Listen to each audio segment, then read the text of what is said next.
안녕하십니까. 백성주입니다.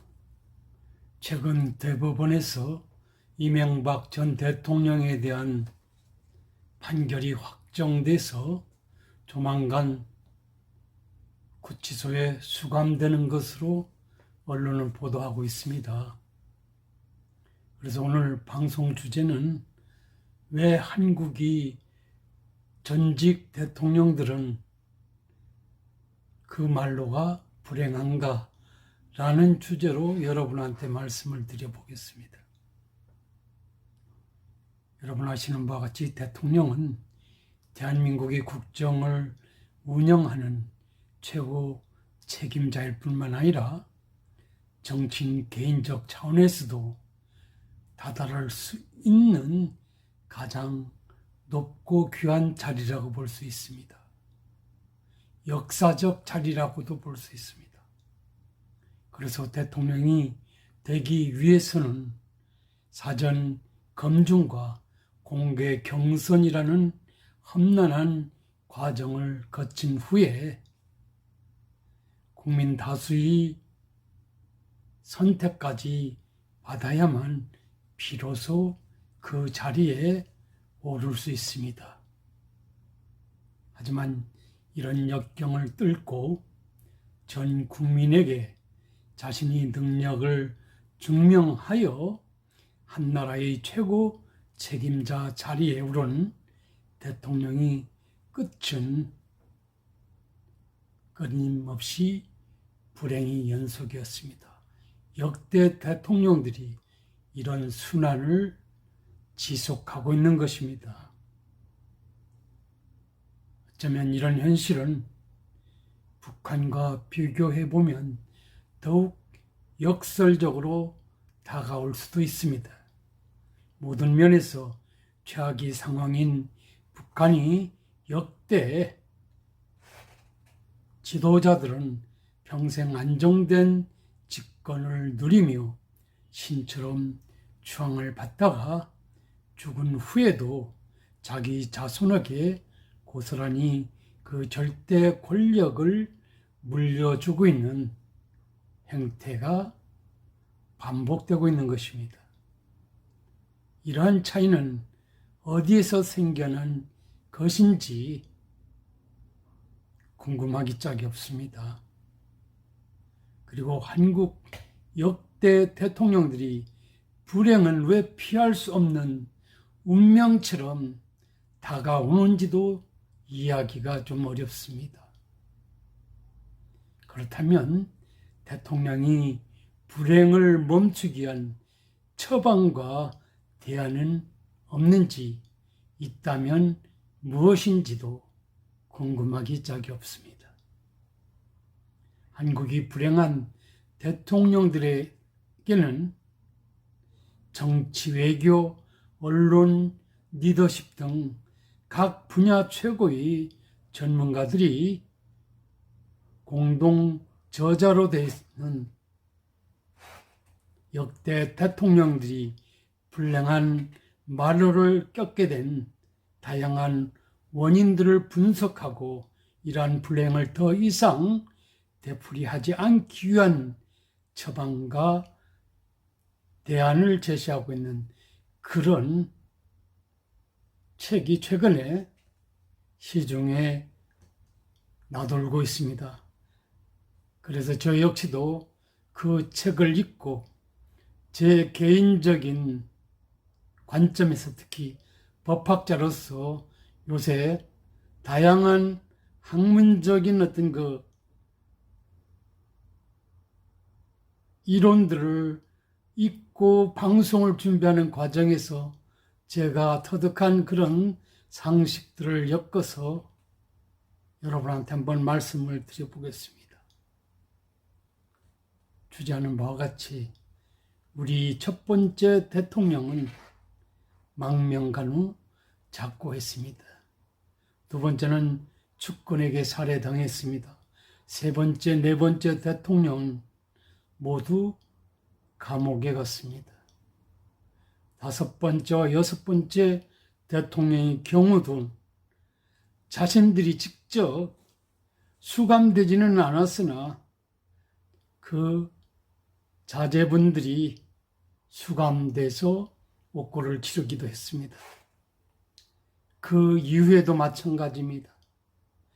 이후 노무현, 이명박, 박근혜 대통령까지 불행은 어김없이 반복되고 있는 것입니다.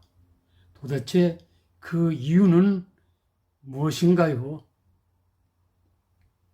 식민지 36년 지배와 전쟁이 폐허해서 한강의 기적을 이루고 자유민주주의 국가로 성장한 대한민국이라는 관점에서 보면 아이러니하기 짝이 없습니다.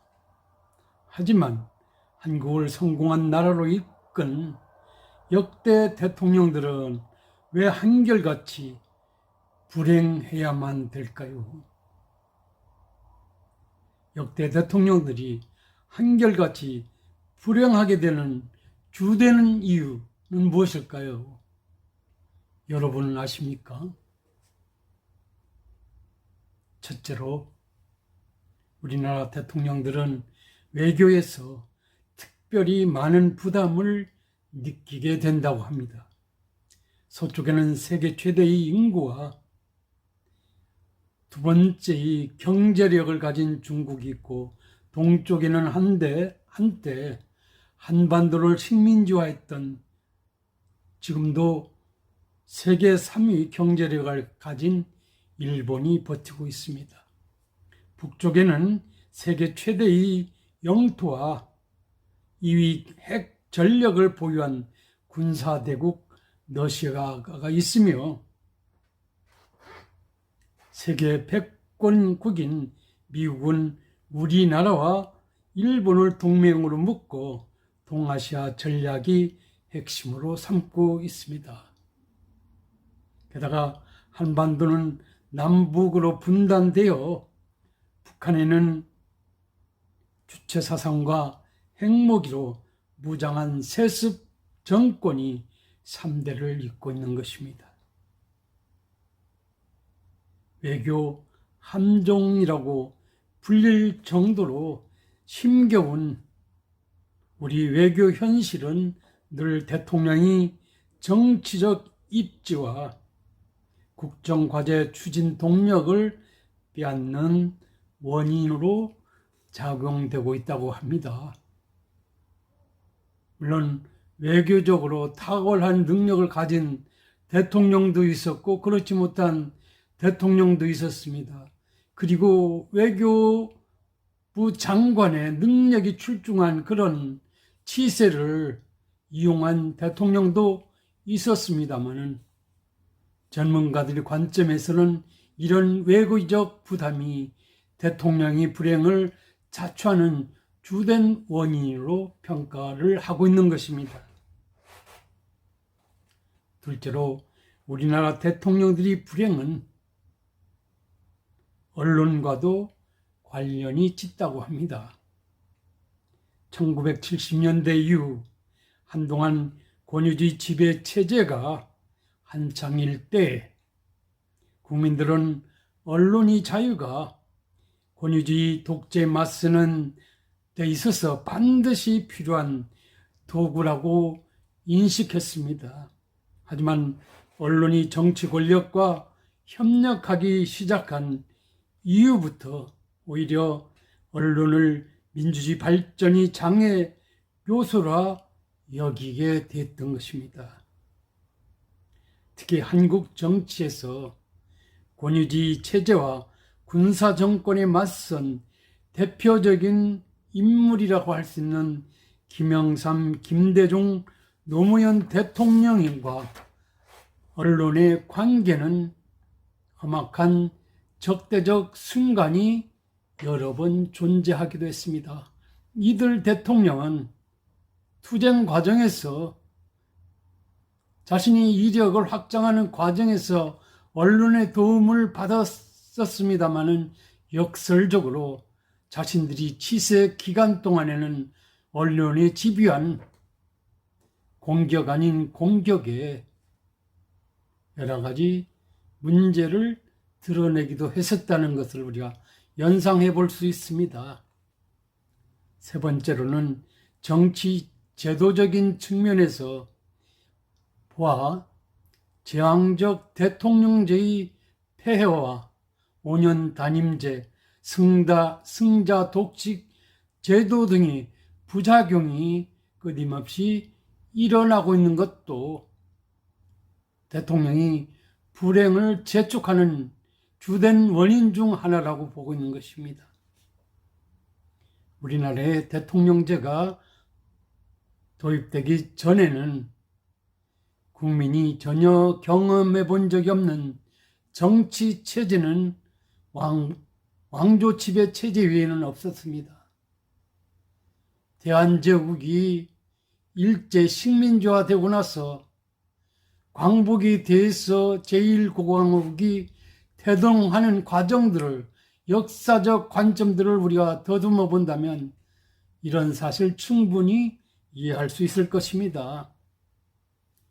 그렇기 때문에 국민이 대통령을 왕조시대의 군왕과 동일한 존재로 이해하는 것은 어쩌면 자연스러운 현상이 될 수도 있다는 것입니다. 게다가 본인 스스로도 제왕처럼 행세하거나 군림하기를 원하는 경우가 반복되어 왔습니다. 제가 나름대로 정치에 눈을 뜰 수 있는 시대 이후에 역대 대통령들이 행태를 들여다보면 그런 감을 지울 수 없습니다.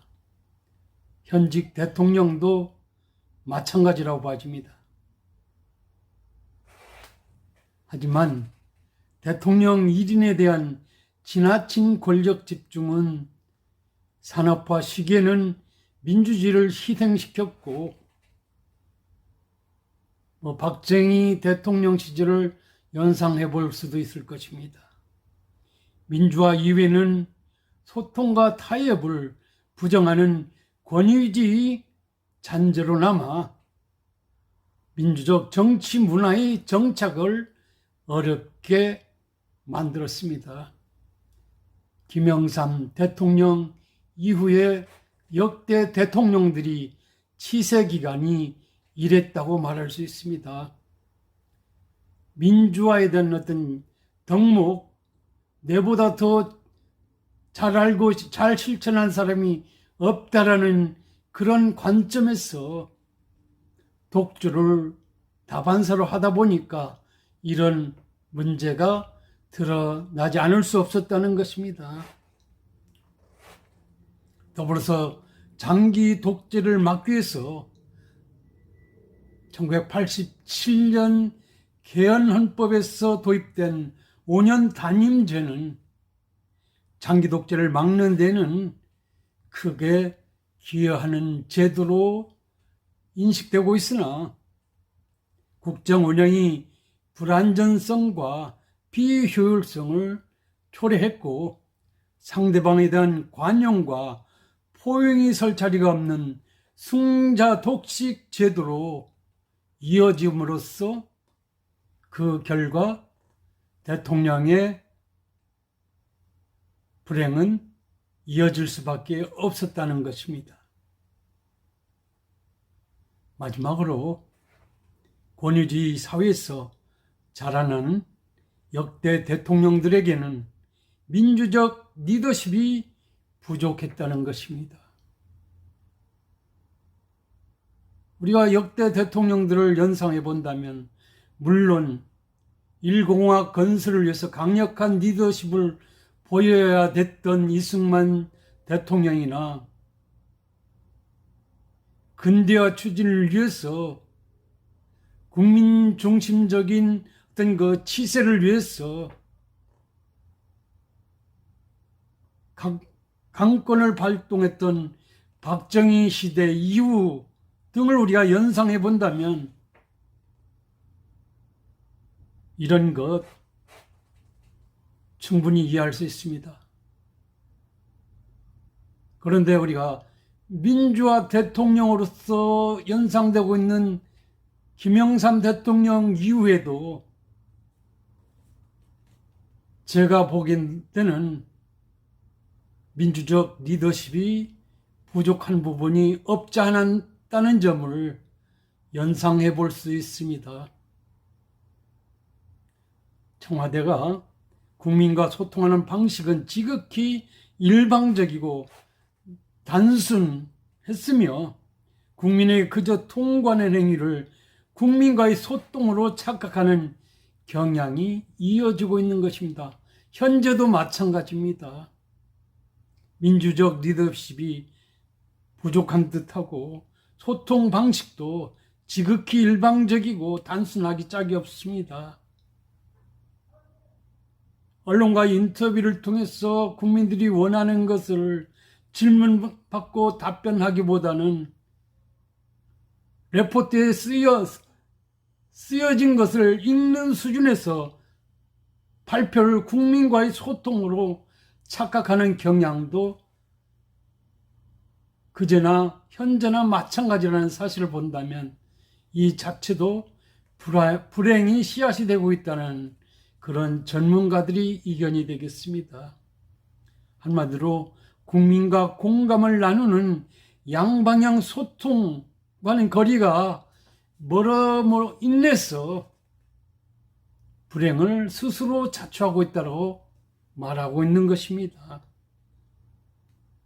개인적으로도 최근에 정치학 분야라든 경제학 분야를 나름 있고 난 제 개인적으로도 몇 가지 여러분한테 말씀드릴 수 있을 것 같습니다. 개인적으로는 권위주의 시대에서 성장한 대통령이라면 그것을 좀 되새겨서 그 시대 대통령들이 잘못됐던 치세를 반면교사 삼지 않음으로써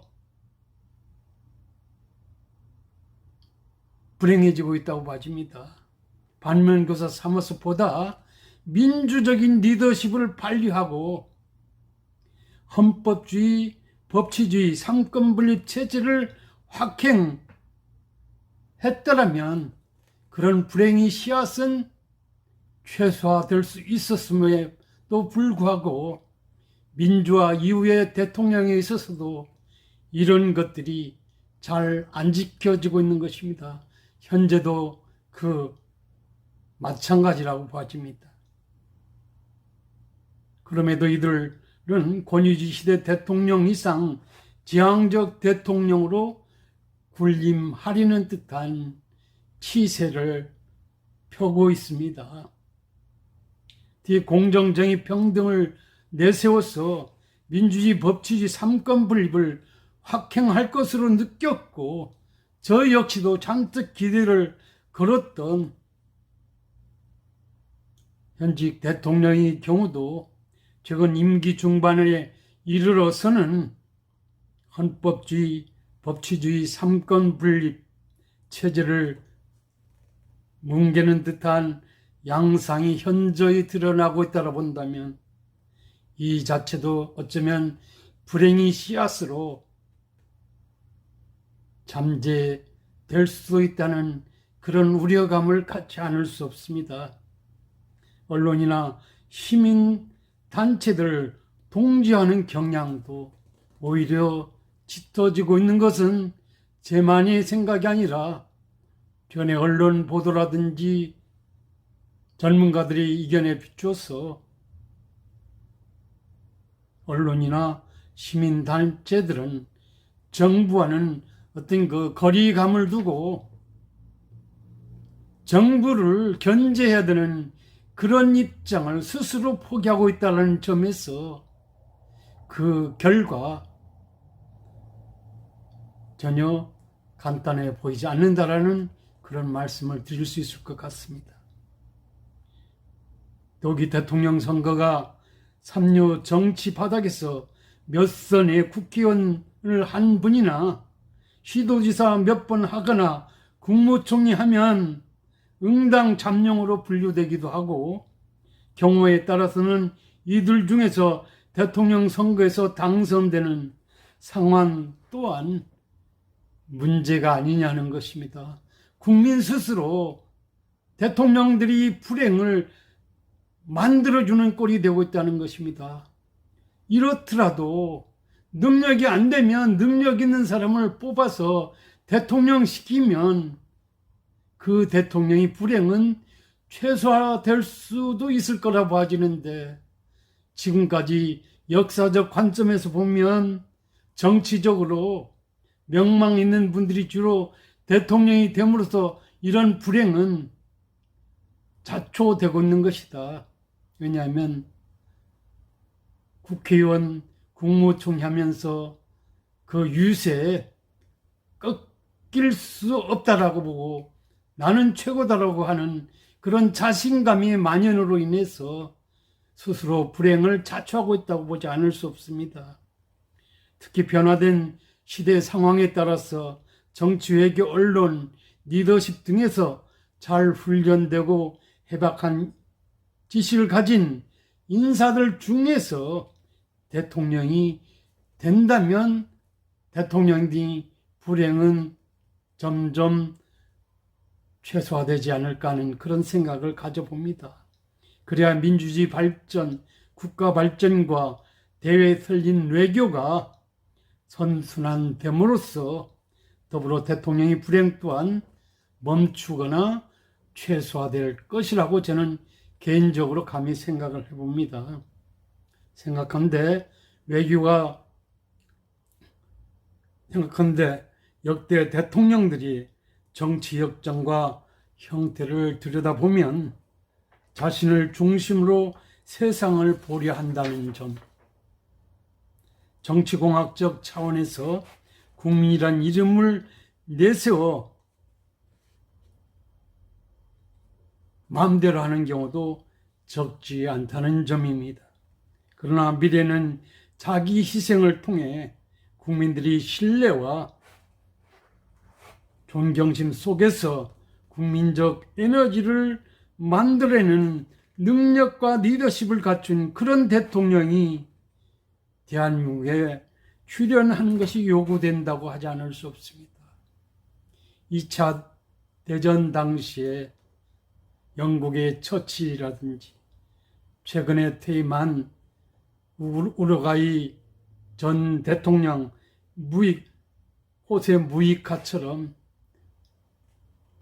국민으로부터 존경과 사랑을 받다가 아무 탈 없이 물러날 수 있는 이런 리더십 소유자의 어떤 대통령으로의 어떤 그 선출이 요구되는 상황이 아니냐는 그런 말씀을 드려보겠습니다. 지도자가 된다는 것, 특히 겸허한 마음으로 국민과 소통하고 후진적 정치 문화를 개선해 나갈 수 있어야 하는 그런 리더의 출연이 요구되는 듯합니다. 그래야 비로소 대통령의 불행은 멈출 수 있을 것이고 한국이 정치 후진국에서 벗어날 수 있는 지름길이 아닌가 하는 그런 생각을 해봅니다. 대한민국 현재 정치 경제적으로 위기 상황에 직면해 있습니다. 한치 앞을 내다볼 수 없는 이런 코로나 상황에서 적극 대처해서 하는 그 터닝 포인트를 만들어야 되는 위기 상황이라면 대통령들이 이런 그 불행이 연이어지는 상황에서 차기 대선에서 우리 대통령은 어떤 사람이 뽑혀야 되는지를 여러분 각자가 한번 생각해 두셨다가 뽑으시기를 간절히 바라겠습니다. 저도 그렇게 해보겠습니다. 대통령의 불행은 여기서 멈춰야 될 것 같습니다. 감사합니다.